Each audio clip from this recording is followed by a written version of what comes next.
नमस्कार, आप देख रहे हैं अनकोट और मैं हूं प्रभाकर मिश्रा। एग्जिट पोल देख लिया होगा आपने। पश्चिम बंगाल में क्या होगा, उत्सुकता बनी हुई है, क्योंकि चैनल वालों ने भी थोड़ा कंफ्यूज कर दिया है। जिन लोगों ने एग्जिट पोल किया है उन्होंने भी कंफ्यूज कर दिया है। लेकिन होगा क्या? 4 तारीख तक सब इंतजार करेंगे, लेकिन उसके पहले एक धुकधुकी सी बनी होगी। तो उस धुकधुकी को दूर करने के लिए वरिष्ठ पत्रकार, बीबीसी के पूर्व संवाददाता, राजनीतिक को समझने वाले और दीदी की सियासत को समझने वाले समीरातुल मिश्र जी हमारे साथ हैं। इनको मैंने बोलते सुना और इनकी रीजनिंग, इनके तर्क, तो मुझे लगा कि आप लोगों से मिलाऊं और हम समझने की कोशिश करें, डिकोड करने की कोशिश करें, अनकोड करने की कोशिश करें कि पश्चिम बंगाल में खेला हो रहा है या नहीं हो रहा है। और खेला हो रहा है तो गोल कौन मार रहा है, कौन जीतेगा। समीर जी, स्वागत है आपका। धन्यवाद प्रभाकर जी। इस पर बहुत चर्चा हो चुकी है। हाँ, वही तो मैं कह रहा हूँ कि गोल तो देखिए, गोल की बात आपने की तो गोल तो मारा भी जा चुका है, गोल हो भी गया है।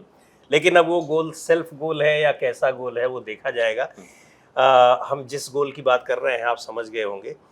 गोल पश्चिम बंगाल के बाहर हो रहा था, लेकिन मैसेज वहीं दिया जा रहा था। पर जो स्थितियां हैं, जो आपने कहा भी कि आपने सुना है, तो उसमें हमने जो चर्चा की वही बात अगर मैं रिपीट करूं यहाँ पर कि मुझे बहुत परिवर्तन नहीं दिखाई पड़ रहा है कि पिछले बार के परिणाम में यानी 2021 के परिणाम में और इस बार के परिणाम में कोई बहुत बड़ा फर्क आने वाला है। जैसा कि चाहे एग्जिट पोल्स बता रहे हों और चाहे चुनाव के दौरान बातें हो रही हों। एग्जिट पोल वाले में तो मिला जुला सा है। कुछ लोग तो बता रहे हैं कि बीजेपी की सरकार बनेगी। हाँ जी, हाँ, वही मैं कह रहा हूँ कि अब वो एग्जिट पोल वाले कुछ तो हैं सरकार बना रहे हैं, कुछ ये हैं कि क्लोज फाइट बता रहे हैं, और कुछ ऐसे भी हैं जिन्होंने कहा कि नहीं सरकार ही नहीं बनेगी, 200 के पार भी जा रहे हैं। पर 200 के पार जाने की स्थिति मुझे बीजेपी की नहीं दिखाई पड़ रही है। और बहुत सारे लोगों से बातचीत करने के आधार पर, तमाम जो सोर्सेज हैं उनको खंगालने के बाद हम यही समझ रहे हैं कि ये 2021 से बहुत ज़्यादा बदलाव इसमें नहीं आने वाला है। हाँ, एक बदलाव इसमें आ सकता है और उसकी संभावना काफ़ी दिखाई पड़ रही है। वो है कि लेफ्ट और कांग्रेस हो सकता है इस बार शून्य वाली स्थिति में न रहे, उनके पास भी सीटें हों और कुछ उनके भी वोट परसेंटेज ऐसा लग रहा है। जी हाँ, बिल्कुल। इसकी वजह क्या लग रही है? इसकी वजह ये लग रही है कि इस बार एक लड़ाई में उन्होंने भी अपने को दिखाया है, शो किया है। कांग्रेस सभी सीटों पर चुनाव लड़ी है और जाहिर सी बात है कि 15 साल का एंटी इनकम्बेंसी ममता बनर्जी के खिलाफ है वहाँ पर, और जमकर है। लेकिन वो एंटी इनकम्बेंसी ऐसी नहीं है कि वो ममता बनर्जी के बजाय, टीएमसी के बजाय वो भारतीय जनता पार्टी को वोट दे देंगे। यहाँ पूछूंगा जी हाँ, और वही वोट जो है वो डाइवर्ट हो रहा है, वो किसकी ओर, वो लेफ्ट की ओर और कांग्रेस की ओर, वो जो एंटी इनकम्बेंसी वोट है। और इसका भी नुकसान, अब वो कांग्रेस को सीट जिता देगा, लेफ्ट को सीट जिता देगा, कितनी जिता देगा अलग बात है, लेकिन नुकसान बीजेपी का जरूर करेगा, क्योंकि वो जाता किसके पास, अगर ये दोनों उतनी मजबूती से न लड़ते तो इन्हीं के पास जाता। आपने कहा कि एंटी इनकम्बेंसी है तो, लेकिन उतनी नहीं है या वैसी नहीं है कि बीजेपी के पास। जी हाँ, इसकी वजह क्या है? इसकी वजह यही है कि वहाँ जो तृणमूल कांग्रेस ने जिस तरीके से नैरेटिव सेट किया चुनाव का, आप देखिए पिछले कई चुनाव से ऐसा हो रहा है कि मुद्दे विपक्षी पार्टियां तय कर रही हैं, बीजेपी उनमें उलझ रही है। चाहे हम लोकसभा चुनाव की बात करें, महाराष्ट्र हरियाणा चुनाव जीते जरूर, ये बिहार जीते जरूर, लेकिन नैरेटिव सेट जो है वो विपक्ष ही कर रहा था, उसी में ये उलझ रहे थे, उसी का जवाब दे रहे थे। इससे पहले नहीं था। अब 2014 के बाद जो मोदी एरा है, वहां हम लोग देखें तो नैरेटिव बीजेपी सेट कर रही थी, बाकी पार्टियां उसमें उलझ रही थी। अब ये हो रहा है, वही पश्चिम बंगाल में हुआ। वहां बिल्कुल अच्छे तरीके से नैरेटिव सेट किया गया, बंगाली अस्मिता, बंगाली वर्सेस बाहरी, इनको आउटसाइडर बताया गया और ये कहा गया कि यहाँ कोई नेतृत्व तो नहीं है बीजेपी का, कौन बनेगा, कोई भजन लाल शर्मा, कोई मोहन यादव, कोई किसी को लाकर ये बना देंगे। और कंट्रोलिंग किसके हाथ में रहेगी? वो रहेगी दिल्ली, 2 लोगों के हाथ में, दिल्ली में, ठीक है।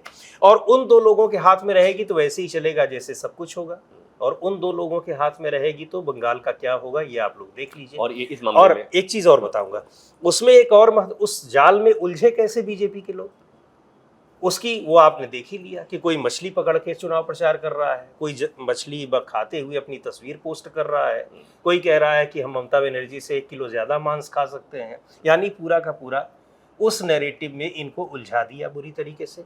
और उसमें पलीता लगाने का काम किया चुनाव आयोग ने। उसने ये बता दिया कि पूरे पश्चिम बंगाल में हम भरोसा ही नहीं करते हैं वहाँ के कर्मचारियों पर, वहाँ के अफसरों पर।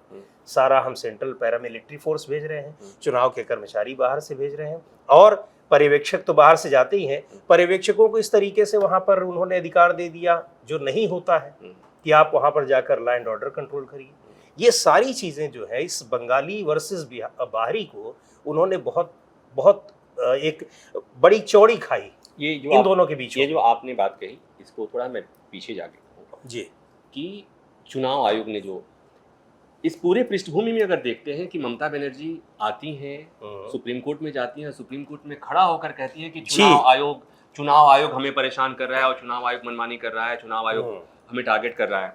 तो अगर उस पृष्ठभूमि को देखें, उसके बाद से चुनाव आयोग के जो गतिविधियां हैं उनको देखें, तो निश्चित तौर पर पश्चिम बंगाल का मतदाता ऑफेंडेड हुआ होगा। बिल्कुल, ये पॉइंट भी मैं आपको बताना चाह रहा था कि यहाँ पर जो SIR के जरिए नाम काटे गए, उन पर संदेह जताया गया, बांग्लादेशी बताया गया, उनके साथ ममता बनर्जी कैसे खड़ी रही। सुप्रीम कोर्ट में उन्होंने कहा मैं चुनाव आयोग पे जाके धरना दूंगी, बैकफुट पर भी उस दौरान आया चुनाव आयोग। ये सारी चीज़ें बता रही हैं कि बंगाल के लोगों के साथ हम किस तरह से खड़े हैं, और बंगाल के लोगों के ऊपर शासन करने ये लोग आ रहे हैं, और शासन करेंगे तो कैसे करेंगे। जिसको मन करेगा बांग्लादेशी बता के बाहर कर देंगे, जिसको मन करेगा ये करेंगे, और यहाँ पर पूरा का पूरा जो शासन प्रशासन होगा वो कंट्रोल्ड बाई आउटसाइडर्स। ये चीज़ जो है SIR का असर क्या देख रहे हैं? SIR का असर ये है कि जो पोलिंग परसेंटेज हम लोग बढ़ा हुआ देख रहे हैं, बहुत सारे लोग जो नहीं जा सकते थे वोट डालने, वो भी जो वहाँ पर वोटर रहे किसी भी स्थिति में वहाँ गए और उन्होंने वोट डाला। ये SIR का बहुत बड़ा असर है।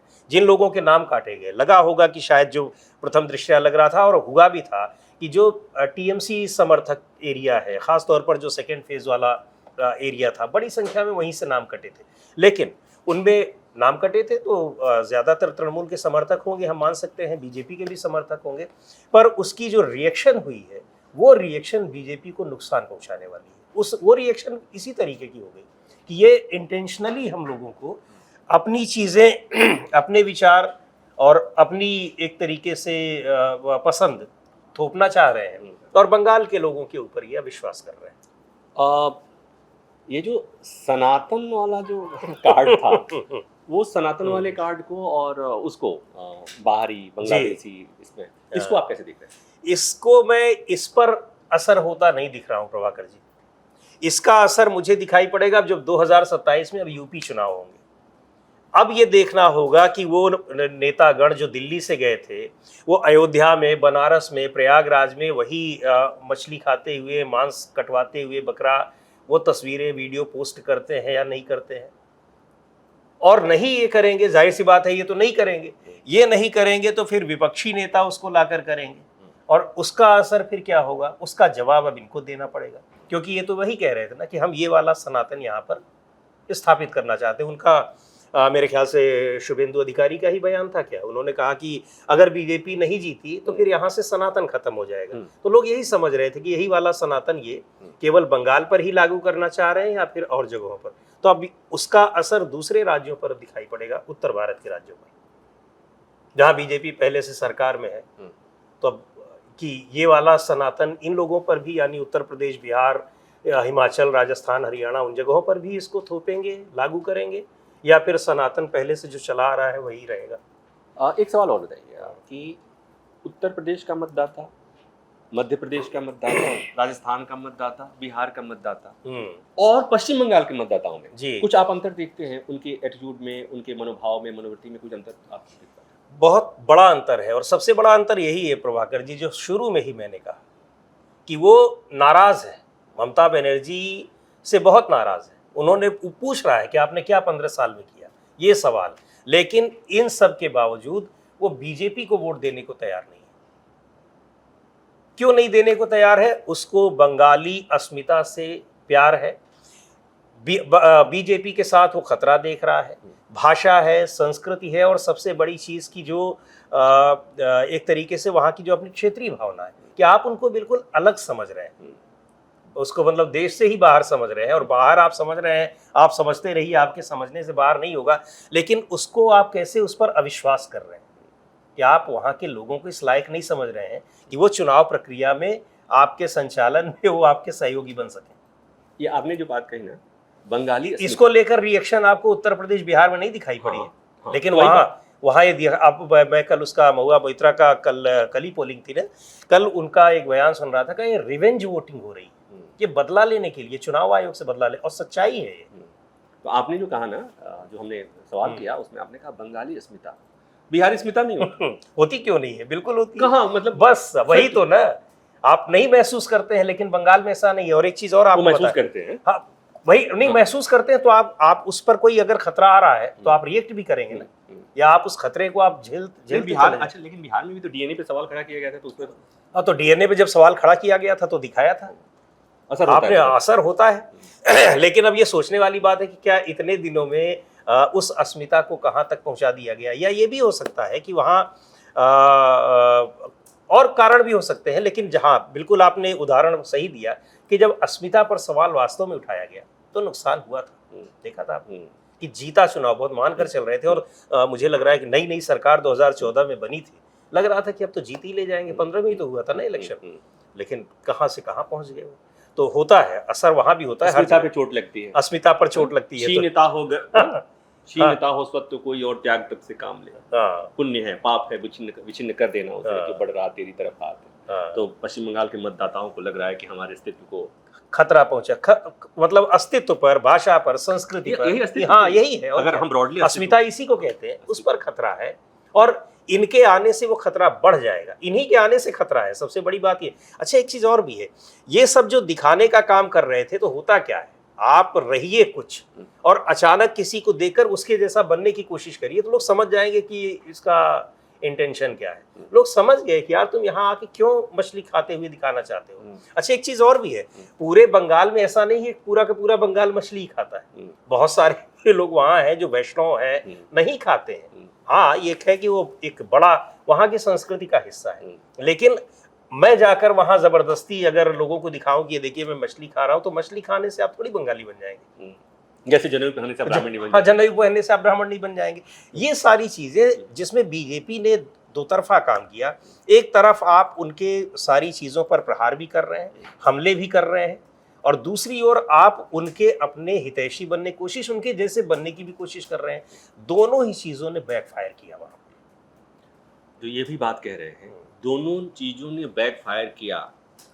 4 तारीख को जब नतीजे आएंगे, और नतीजे जैसा आप कह रहे हैं कि बैकफायर किया, नतीजे अलग हो गए, तब क्या कहा जाएगा? नतीजे अलग हो गए तब फिर मैं ये बहुत बिल्कुल स्पष्ट रूप से कह रहा हूं कि मेरे जैसा व्यक्ति या बहुत सारे ऐसे लोग हैं जो उन नतीजों को बिल्कुल समझ नहीं पाएंगे कि ये नतीजे क्या है। अगर उनके लिए एक शब्द इस्तेमाल करें, उसको हम सीधे सीधे कहेंगे चमत्कार है। अगर इसके उल्टे नतीजे चमत्कार कहेंगे, क्योंकि कुछ और कहेंगे। अब वो चमत्कार चाहे जैसे हो, अब चमत्कार कहीं से भी हो रहा हो, डमरू बजाने का चमत्कार हो, त्रिशूल का चमत्कार हो, या फिर ये अशोका रोड का चमत्कार हो। अच्छा, अब आते हैं वापस। एग्जिट पोल को आप इतने दिन से आपने देखा होगा जी, बहुत क्लोजली फॉलो करते हैं, सब लोग करते हैं, पत्रकार को ज्यादा ही करते हैं। एग्जिट पोल को कितना अहमियत आप देते हैं? देखिए प्रभाकर जी, एग्जिट पोल को मैं तो बहुत अहमियत देता हूँ। आपको पता ही है कि वो पूरी मैथमेटिक्स है, स्टैटिस्टिक्स है। प्रॉपरली अगर आप सैम्पलिंग उसकी की गई है, उसको एनालाइज कर, डेटा साइंस ही तो है वो, उसको एनालाइज किया गया है, तो उसमें आपको एरर के चांसेस या जो होता है कि इधर उधर होने के, वो 5% 7% से ज़्यादा नहीं होते हैं। हम लोगों ने बहुत सारे चुनाव देखे भी, तमाम सेफोलॉजिस्ट जब किया करते थे, जब हम इस प्रोफेशन में नहीं आए थे तब से हम लोग देख रहे हैं, वो जो बता देते थे उससे 10, 15, 20 सीटों से ज़्यादा हेरफेर नहीं होता था। और रियलिटी ये है कि अगर ऐसे होता है तो ये चीज़ें वो मतलब आपको रिफ्लेक्ट होता है। लेकिन है क्या, आपको बेहतर मालूम है, आप टीवी चैनल में काम किए हुए हैं इतने दिन तक, आजकल ये कैसे हो रहे हैं सर्वे? ये वैसे ही हो रहे हैं जैसे हेडलाइंस दे दी जाती हैं अखबारों को आजकल, यही छपनी है। ये ऐसे हो रहे हैं कि जैसे टॉपिक तय कर दिया जाता है टीवी चैनलों में बहस का। मैं एक सब पर नहीं आरोप लगा रहा हूं, लेकिन नहीं, ज्यादातर आरोप जगहों लगा पर सकते हो रहा हैं, है। हाँ। नहीं नहीं, इतनी सब पर तो वैसे भी नहीं जनरलाइज नहीं किया जा सकता, लेकिन ज्यादातर में यही हो रहा है। उसी तरीके से ये सर्वे वाले भी, आप टीवी चैनलों में बहुत आम बात है, जो लोग भी काम किए सबको पता है कि वहां भेज दिया जाता है कि ये है, और उसके अकॉर्डिंग टीवी चैनल वाले 10, 5, 20 इधर उधर दाएं बाएं अपनी क्रिएटिविटी दिखा देते हैं। तो भाई जब इस तरह के होंगे तो नतीजे कैसे आएंगे? लेकिन अगर वास्तव में कुछ लोग सैंपलिंग करके जाते भी हैं, कौन है कौन नहीं है, उनके नतीजों पर और उनका कॉन्फिडेंस लेवल भी बता देता है कि बहुत उसका फर्क नहीं पड़ता। लेकिन उस तरह का सर्वे करने वाले बड़े कम हैं आजकल। इसके अलावा एक और फैक्टर है। हाँ जब आपने कहा कि जब आप इस प्रोफेशन में नए नए आए थे, हाँ। तो उस समय इतना डाइवर्जन नहीं होता था, इस तरह से नहीं होती थी चीज़ें, जो उन्होंने कह दिया एग्रीपोल में आ गया वही हाँ। होता था। उसमें और में एक और अंतर हो गया, मतदाता बहुत स्मार्ट हो गया, कहता कुछ है, वो आपसे जब बात कर रहा होता है वोट कहीं और देता है, जब बात करता है तो कुछ और करता है। व्यक्तिगत अनुभव है मेरा, तो विधानसभा में मैंने देखा, लोकसभा में देखा कि एक आदमी बिना कैमरे के, कैमरा से बिना कैमरे के बात कर रहा है तो कुछ और कह रहा है। जैसे कैमरा आता है वो बदल जाता है। इवन कैमरा किस चैनल का है उसके हिसाब से वो, हाँ, ये सही बात है, उसके हिसाब से बदल जाता है।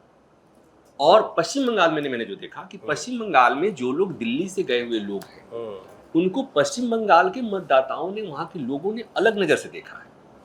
जैसे पश्चिम बंगाल में बाहर के गए हुए नेताओं को देखा है, ठीक उसी तरह से मीडिया को भी उन्होंने देखा कि ये तो बाहर वाले मीडिया, हाँ, कि आप दिल्ली से आए हो, आप क्या सुनना चाहते हो, आप तो फलां वाले हो ना। तो वो ऐसी सूरत में जब आप कुछ सैंपलिंग करते हो तो आपको एग्जैक्ट आइडिया मिलना थोड़ा मुश्किल होता है।